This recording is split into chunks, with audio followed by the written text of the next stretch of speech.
So I got asked what I thought about the Nigerian professor and her takes about um, Elizabeth and how she said that she, you know, pimped the land and the whole thing and colonialism, and how whack Jeff Bezos chipped in and tried to diss that professor, Nigerian professor.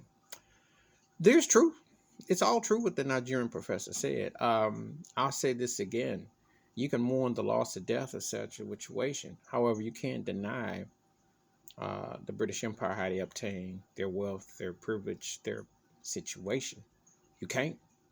All you got to do, I grew up in Virginia, and all those colonies and places were named after it. You go through Carolinas and all those places and this and that. British domain. You got to go through Plymouth Rock to get to America. You have to Quakers, all that. You have to do all that. You know. Uh, in English translation, Britain owes African Americans reparations. I don't know how many more I got to say it. Just like Africa owes African Americans reparations, and there should be free passports to go back.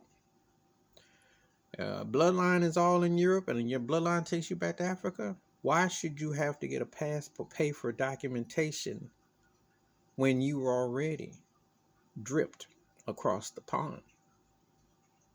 So maybe her timing may have not have been what people wanted, but she ain't say nothing was wrong. And whack Jeff Bezos, he need to shut up. Old Baldy Locks need to shut up and pay his people at Amazon. Stop locking the doors and thinking he's doing something. He need to get off some real coin. He need to shut his mouth up and stop flying up to the moon. Because you can go fly and take trips up there, but you can't solve the racial inequality on the ground. Not a good look.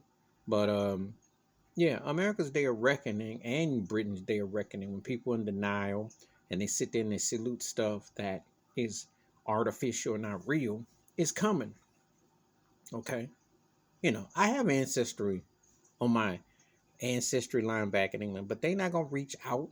They're not going to come out and say, okay, we're going to claim you, because they're in a privileged world. Just like over in Africa, they're not coming across to say, we'll bring you back home free of charge. You got to work out paperwork to find out who you are and where you are. That's the lesson involved in this. And then you can set up shop and claim territory artificially and be rewarded. That's what the problem is. And that whole thing is artificial.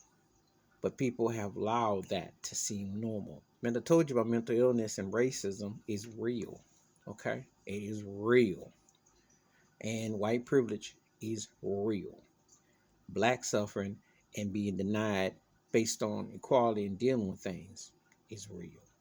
Please hit like, subscribe, welcome thoughts and comments, and I do respond. Thank you. Wash your hands, keep your mind clear, watch out for another. And more people think like this, because there is nothing to celebrate in terms of when people have built an empire off of people's pain, blood, sweat, and there's no balance. I'm out.